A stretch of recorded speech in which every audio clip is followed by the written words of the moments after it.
I'm proud of you. You guys made it all the way to the end of the beginner series for Fight Stick Modding 101. And today we're going to move right into the intermediate. It's still beginner because I'm going to show you how to do this in the easiest way possible. So there really isn't that much to do other than kind of plug and play. So it's still beginner, but we are kind of modifying the more sensitive internals. So it is a bit of intermediate, so it's kind of the perfect bridge for us. So what are we going to do? Well, you're going to ditch the wires. Get that out of here. Wireless. We're going to add a wireless Brook board to this hitbox. Now, the way that I'm going to do this, like I said, is going to be super easy, kind of plug and play, so that way you can do it too, and pretty much any other stick. Although there is a little bit of a sort of intermediate sense that I've modified a little bit of the case, but it'll be fun. Let's get started.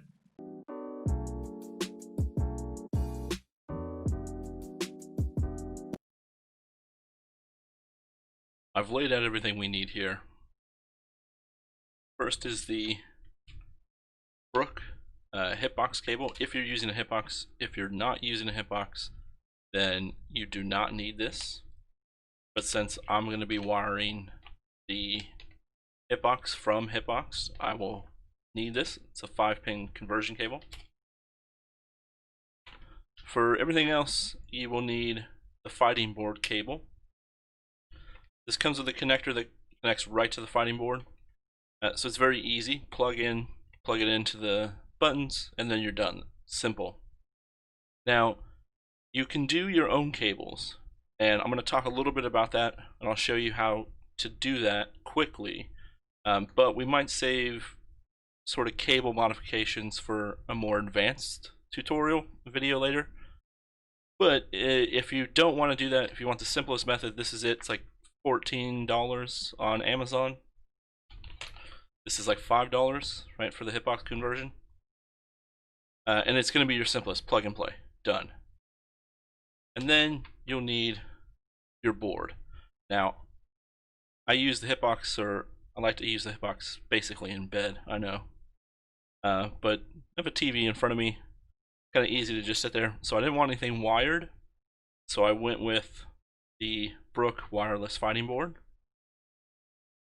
And if you open up, the board comes with connector to charge, right, or plug it in with a headphone, and then the cables and a wireless antenna. But we'll go more into that in just a second. All right, let's look on the inside and get started.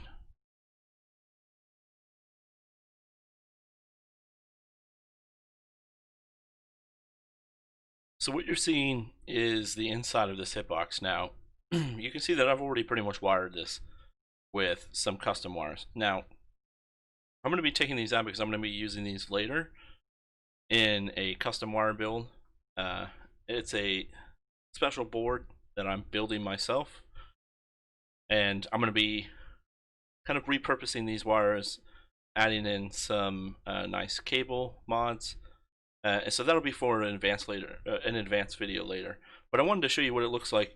If you wanted to use regular cables, if you didn't want to use the Brook cables, these are very cheap. You can get them from Focus Attack for, you know, like $7 for 100 cables. You can cut them yourself. They have quick connects on them, so you don't have to solder anything. They come in different colors.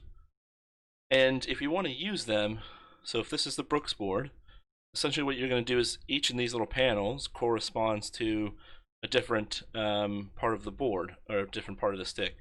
So there's grounds for the ground wires for each of them, and then there's up, down, left, right. So all you have to do is, you know, if you were going to use up, you would take the end, you would unscrew this area here, and then you would put it in and then screw it back down and clamp it.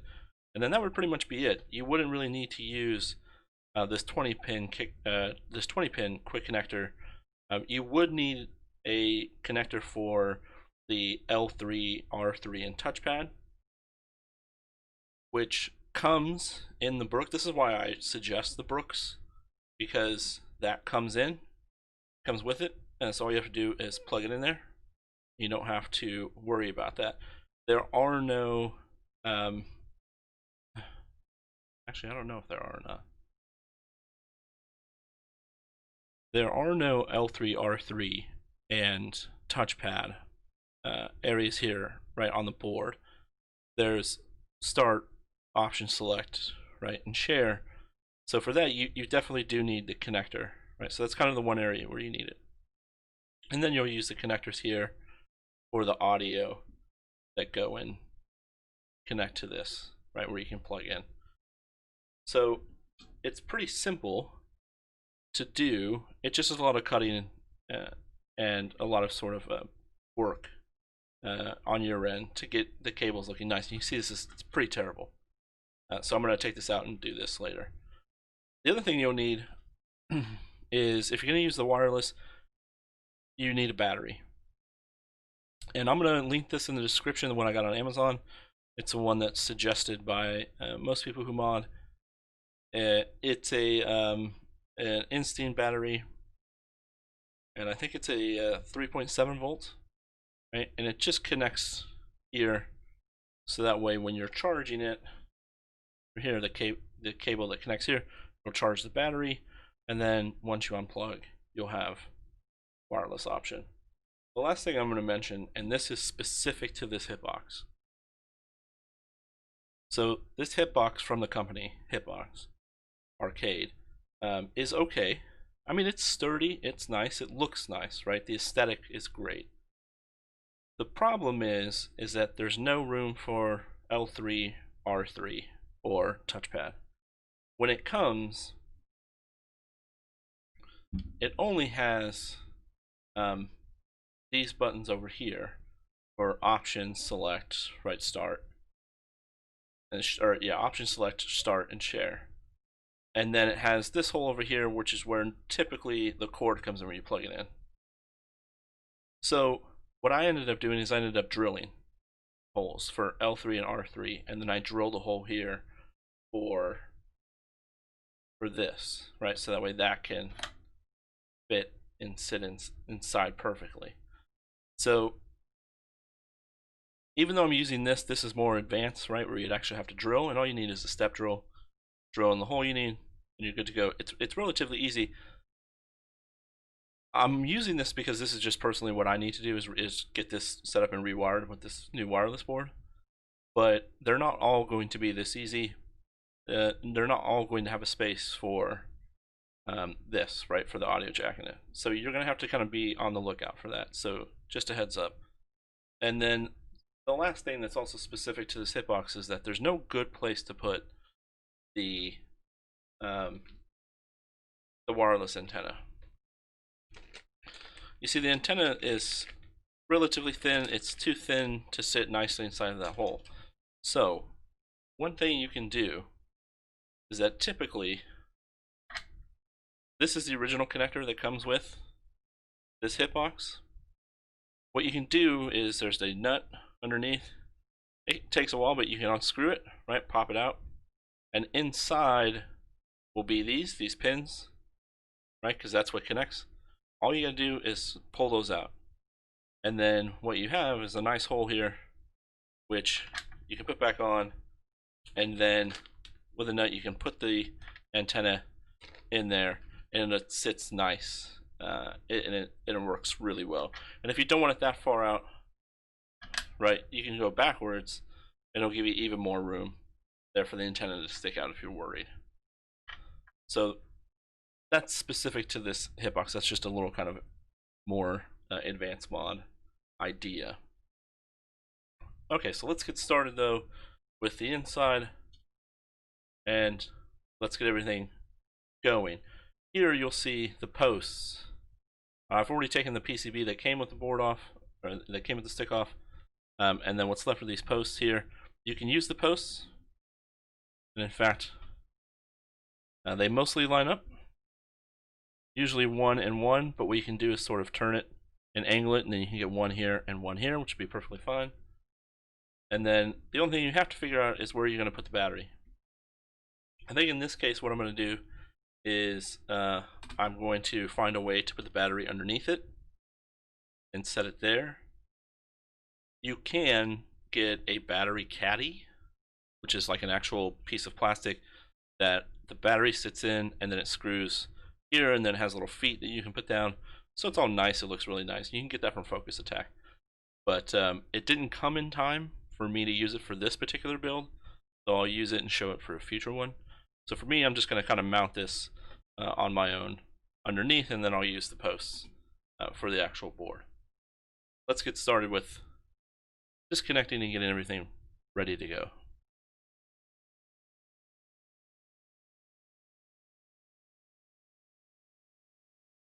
I already did the first part, which is, I did exactly what I said, which is to use that kind of opening there for the wireless antenna, and it worked out perfectly. It's a little loose, but not bad. So now this part is kind of up to you. Some people like to kind of place the board first so they kind of know, move from there. Some people like to wire first and then kind of go from there. It's really up to you. The best suggestion is just plan, right? Is essentially what you need to do. Plan out what you want to do.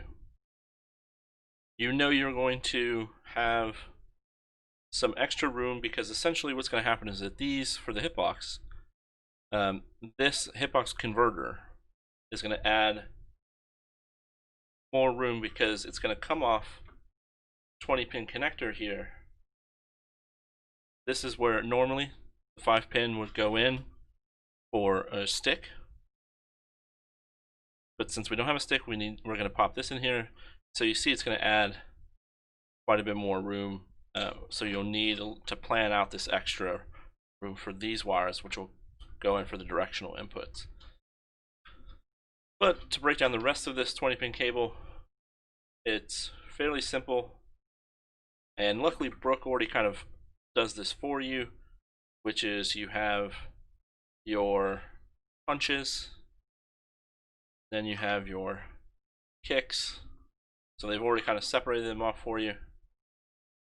You have your joystick, or what will go to the hitbox 5-pin converter, and then you have your daisy chain for the ground wires. What I would normally do is I normally do the ground wires first, and then from there I kind of space out how I want to do the rest of the cables. To me, this is sort of your biggest hurdle because it's a lot, and then there's a lot going on here. And then once that's done, usually then I put in the board and then start working in some of the other cables like the L3, R3, and then what's needed for the audio jack and for the power. So let me do that. So let's start, and we're going to go ahead and just start getting all this ready to go and start connecting them. So let's do the ground wires first.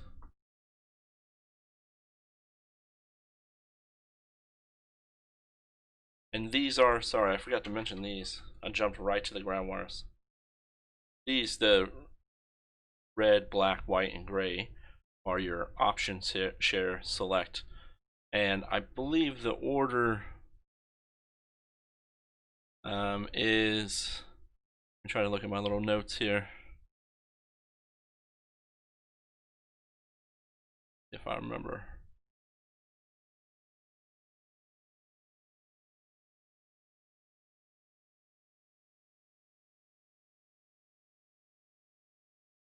No, I'm gonna have to look that up. I'm gonna have to remember. I'll come back to you on that one.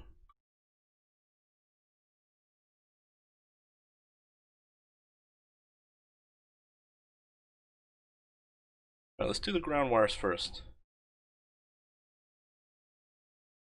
So we have our daisy chain ground, and there's a separate daisy chain here for the option select start. So we don't have to worry about that. We only need to worry about getting the grounds in for the actual punch and kick buttons, and then the other buttons have their own grounds, so we'll worry about those later. So what I'm going to do is kind of start from top to bottom, and then what I normally like to do is do them on the outside. Start here.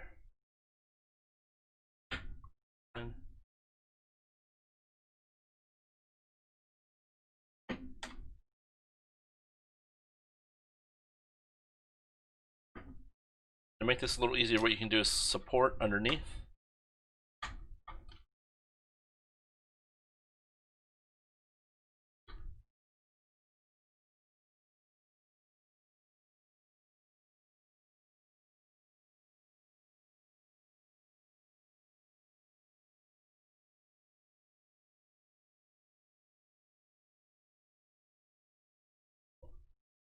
course I did it wrong. Aha.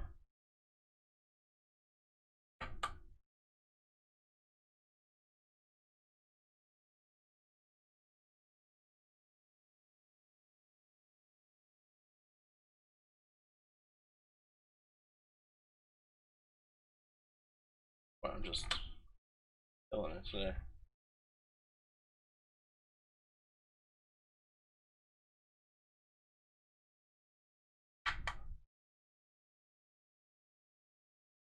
Alright. Ground wire's on. So now let's start with our next section, which I'm going to do kick. They'll go at top, then the punch will go on the bottom. And now when they come in the Brooks package, they don't have indications on which ones are which. You can look it up. Arcade Shock has some great diagrams that you can look at, but you really don't need to, because they've kind of set this and made it easy, where if I try to lay these out flat, you can see that they're at different lengths. So the shortest is going to be the closest to you, and then the longest will go to the one furthest away. So it's pretty easy to remember. So orange, right, it's going to go in. Let's hook these up.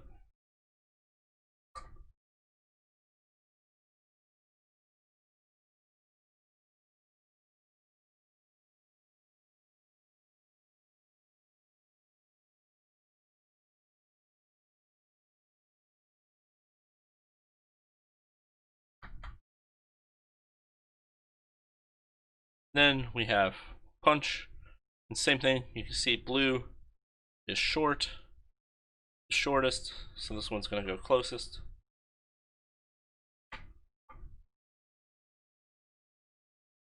Then we have red.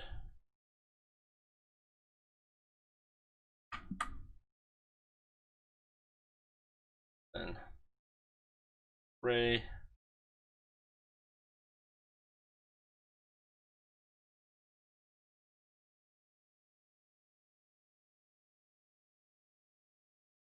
Finally, purple.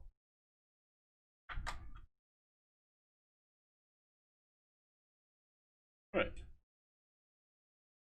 Oh, what the hell?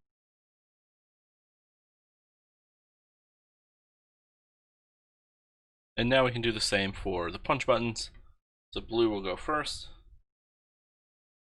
Again, support underneath buttons. Then we have red.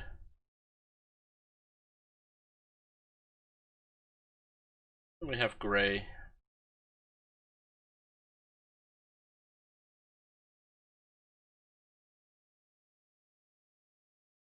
And finally purple.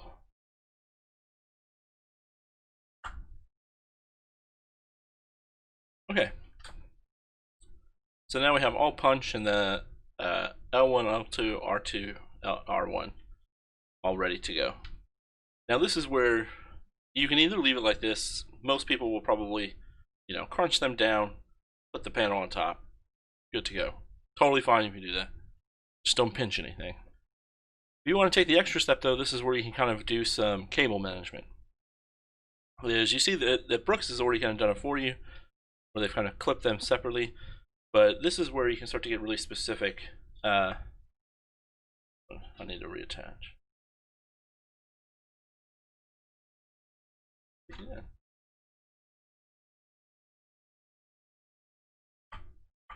There we go. This is where you can start to do some more cable management. You can move these around. You can use something like electrical tape, right? Tape them, make them into a nice movable area, or bend them, right? At least, and so that way it keeps them in a pattern, makes it easy. Whatever you want to do. A lot of people use cable sleeves, which are a really good idea, but the daisy chain kind of makes it hard, right? Because it kind of keeps them in these loops. This is why a lot of people go for custom cables. But I think it's fine for right now. We're just going to kind of leave it, and we'll get back to it. But what we do need to do is kind of take these, since they're over here in this hitbox, the start, the select, and then the share. We're going to need to hook those up, and it is select is red, start is white, and then your gray is going to be home. So I'm going to go ahead and wire those up. I want my home just a gray. This is where some planning comes in. I usually like it to kind of be the middle button. And then I like to have my start here. I don't have my share on the far right. Then same idea for the daisy chain. Pop it in there.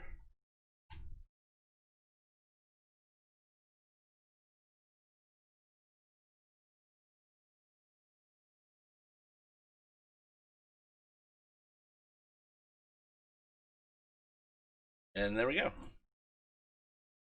So now we have that.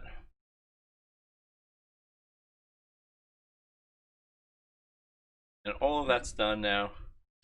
And I think the best way is to, you could kind of reconfigure it if you plan a little bit better to have it all kind of moving this way below, which I think is fine. You just got to remember that it's got to hit the board, right? Which means the pin has to go in here, which means you can't put it this way, right? Because you won't have enough room to get to the 20 pins over there, especially if you're using these, right? So you'll need to put it here, or you'll need to put it here, so that way you can actually reach. So just, so one of those things about planning, right? All right, so the last thing we're going to do is hook up, for the 20 pin, is to hook up the directional inputs. So we're going to take the 5-pin connector and we're just going to insert it in there, connect those. You should see the little claps over the ridge. Now we're all good. And then we have our daisy chain, so let's do that.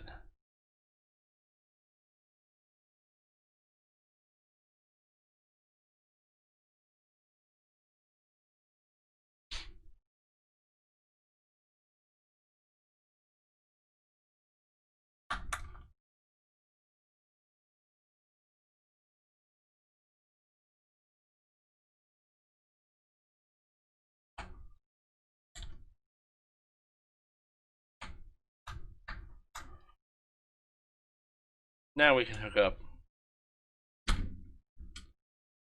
the directionals. So we're going to do orange is up,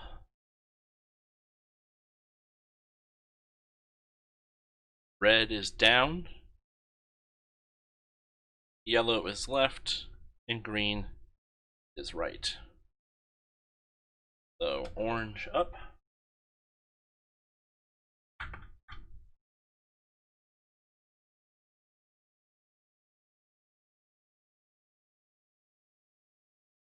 and then remember, so this will be your left, this will be your right. We need green, right,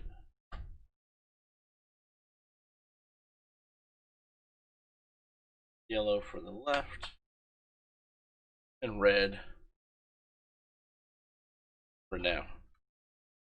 Alright, and now 20 pin is hooked up. But see, look at all of this. Whoa, look at all this cable mess. And what you could do is you can do the sort of cheap, easy ways. Push all that down. Squeeze it in there. Put the case on top. Right, because the hitbox is really easy. Squish it. Boom. Done. But if you care about your cables and you want them to look a certain way, this is the time now. If you didn't plan before, this is the time now to kind of look at it, see what it is you can do, what are some of the things you want to do in terms of cable modification, right? You could obviously sleeve these up a little bit better and put them down. Totally up to you how you want to do that. But this is now done. So we've finished this. And now we can move on to doing L3 and R3. And L3 and R3 are a little bit different. Remember, they're going to plug into the board directly on their own. And we have a light blue, a pink, and a green cable, along with the daisy chain for ground. Our light blue is going to be R3. Our pink is going to be L3. And the green is the touchpad. Now, I don't have a button for the touchpad because, well, frankly, I didn't want to drill one because I don't ever really use it. So this one I can kind of just move off to the side. So what I'm going to do is connect these two first. It's ground wires.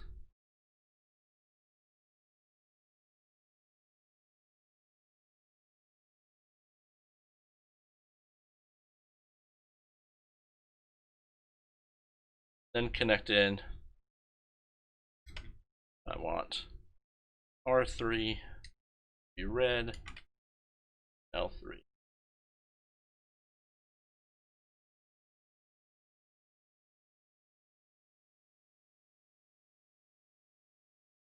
So now we've got to also think about cable management for this, because now that we're going to place the board this way, this will need to go here.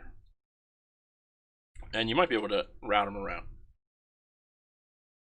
Alright, so this is all wired up now, and we're ready for the board and for the audio and the power connector.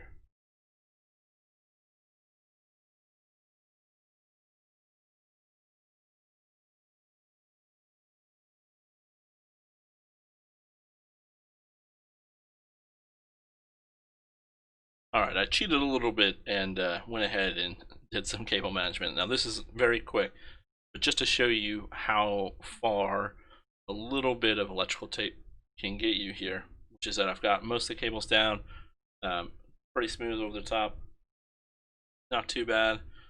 It makes it a little bit easier for me now as I'm putting the board in.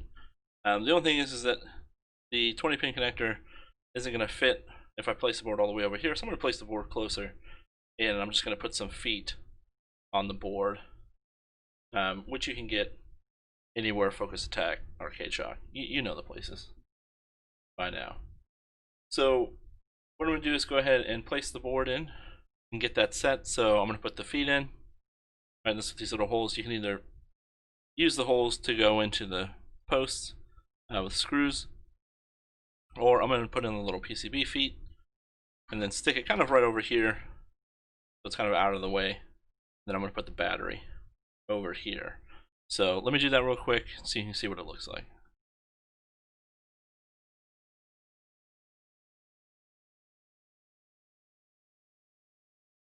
I got the board in and I also got the battery in, and all I ended up using for the battery was something like this, right? Like those little 3M tabs you can buy, a little adhesive on the back with the Velcro, so then you can pop it and easy move it around. Simple. And I actually do that for the feet too, for the board, so you can kind of pop it out and move it around if you need to. Alright, so now that we've got that, I plugged in battery here. You can see it goes into this little slot here, and we can plug in our 20 pin connector. And what we're going to want is this orange side with the directional inputs to be on the right, and this side, the ground wires, to be on the left. If you reverse it, it won't work.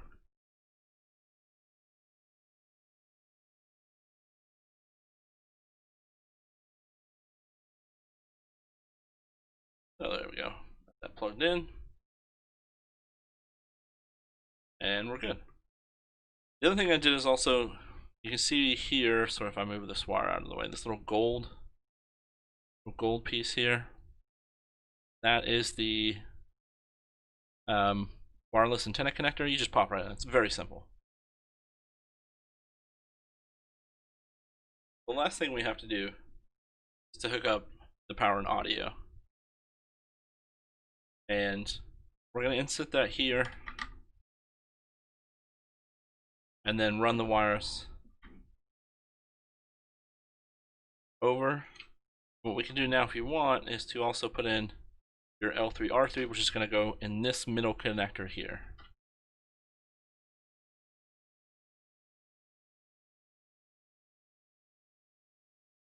Now normally there's two holes here which you can screw this in and connect it, and there's like a little rubber grommet you can use to support it. But since this case I needed to drill these holes specifically, I didn't drill the little holes for the screws, and that's my bad. So what do we do when we don't have any way to secure this? Crazy glue. Yeah, I did it. Alright. So we got it on there, it's in there, and you know what? It works just fine. So all we need to do now is connect the pins that came with it. So just gonna pop those in, and actually I'm gonna kind of route them underneath here so they're kind of out of the way.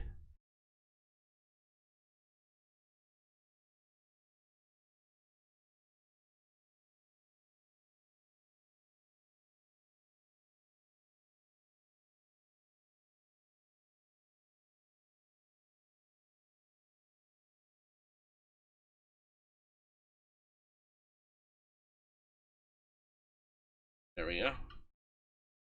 Then under here, and boom. So the larger pin is obviously going to go here.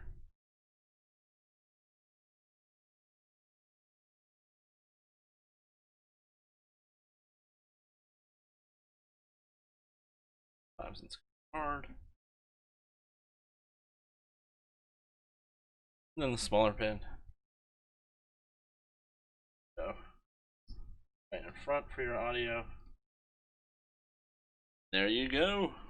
That's it. So now you have a fully wired, fully modded, brand new PCB wireless with a wireless antenna, with your battery, and some, well, let's just call it hack job cable management.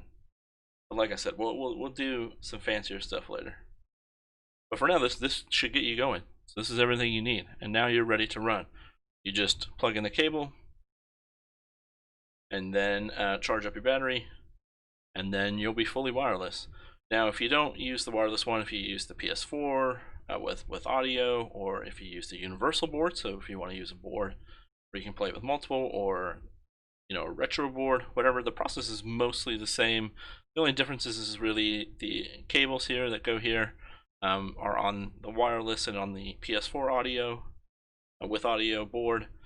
Most of the time, what you'll be doing is plugging directly in here, right? The USB type A, and then coming and plugging into the back here. But since this one and the Brook's PS4 with audio have this setup, this is where the power draws from. You don't use this USB setup, but that's really the only difference. Alright, well, make sure you hit subscribe and check in for next time, which will be a very special intermediate modding video where I'm going to mod the Razer Panthera with a brand new case cover from Arcade Shock, an aluminum panel, and special brand new metallic SAMWA buttons. So don't miss out on that. Hit that subscribe button, and I'll see you next time. Happy modding.